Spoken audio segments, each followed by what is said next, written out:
যেহেতু ৰাষ্ট্ৰীয় বিবিধ প্ৰাধিকৰণ নালচাই এখন স্কিম হাতত লৈছিলে যে ডন বুলি কয় drug awareness wellness and navigation for a drug free India জিলা সেৱা প্ৰাধিকৰণৰ তৰফৰ পৰা নালচাই এই স্কিমটোৰ ওপৰত আমি আজি এলানি মানে ইয়াত বাটৰ নাটকৰ কাৰ্যসূচী হাতত লৈছোঁ আৰু এই বাটৰ নাটকৰ কাৰ্যসূচীৰ জৰিয়তে মানে জনসাধাৰণৰ মাজত ড্ৰাগছৰ কুপ্ৰভাৱ ড্ৰাগছৰ গ্ৰহণ কৰিলে মানে কি কি ক্ষতি হ'ব পাৰে সমাজত ইয়াৰ কুপ্ৰভাৱ কি ইয়াৰ বিষয়ে মানে বিতংকৈ জনসাধাৰণক অৱগত কৰাবৰ বাবে আজি এই অনুষ্ঠানটো গ্ৰহণ কৰা হৈছে যিহেতু ড্ৰাগছ আপোনাৰ এনেকুৱা এজন ব্যক্তিগত মানুহৰ এটা সমস্যা নহয় ড্ৰাগছ এটা ব্যক্তিগত জীৱনক ই নষ্ট নকৰে ড্ৰাগছৰ প্ৰভাৱত এটা ব্যক্তিজনৰ উপৰিও তেওঁৰ পৰিয়ালটোৰ উপৰিও সেই অঞ্চলৰ সমাজখন সেই গাঁওখন বা গোটেই সমগ্ৰ দেশখন এতিয়া ইয়াত প্ৰভাৱটো গোটেই সমাজৰ ওপৰত পৰিছে সমাজৰ ইয়াত আমি যথেষ্টখিনি ইয়াত সজাগ হৈছোঁ আৰু ডন এটা ইউনিট আমাৰ এতিয়া গঠন কৰা হৈছে এই ইউনিটৰ জৰিয়তে আমি এই অঞ্চলসমূহ চিনাক্ত কৰি আৰু তাৰ যিবোৰ ভিক্টিম আছে ড্ৰাগছ এবিউজ আছে যিবোৰ ড্ৰাগছ গ্ৰহণ কৰি নিজৰ শৰীৰৰ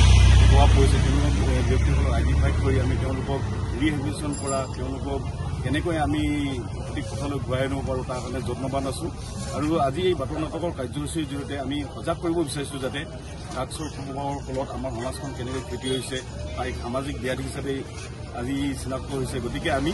এই কুপ্ৰভাৱৰ পৰা আঁতৰি থাকিব লাগিব আৰু আঁতৰি থাকি আমি জনসাধাৰণক সচেতন কৰিব লাগিব আৰু আমাৰ সমাজখনক আগুৱাই লৈ যাব মানে নচামুক্ত ভাৰত হিচাপে তাৰ কাৰণে আমি যত্নবান আছোঁ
গতিকে আপুনি মদটো এৰি দিয়ক গম পাইছেনে আপোনাৰ ইমান ধুনীয়া সংসাৰখন আপোনাৰ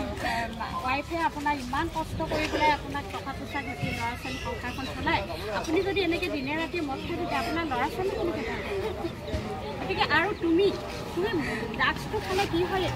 মদত কৰে ড্ৰাগছটো মাৰাত্মক গম পাইছানে ড্ৰাগছটো কেতিয়াও নাখাবা ড্ৰাগছ খাই কেইটা ল'ৰা মৃত্যু হৈছে তুমি ধেমাজিত দেখিছাই গতিকে ড্ৰাগছটো খোৱা সলনি তুমি ভাল ফল মূল খাবা গাখীৰ খাবা আৰু আমাৰ ধেমাজিতে 4-5টা ৰিহাব চেণ্টাৰ আছে তাৰ লগত ডক্টৰে যদি তোমাক ভাল কৰিব নোৱাৰে তেনেহ'লে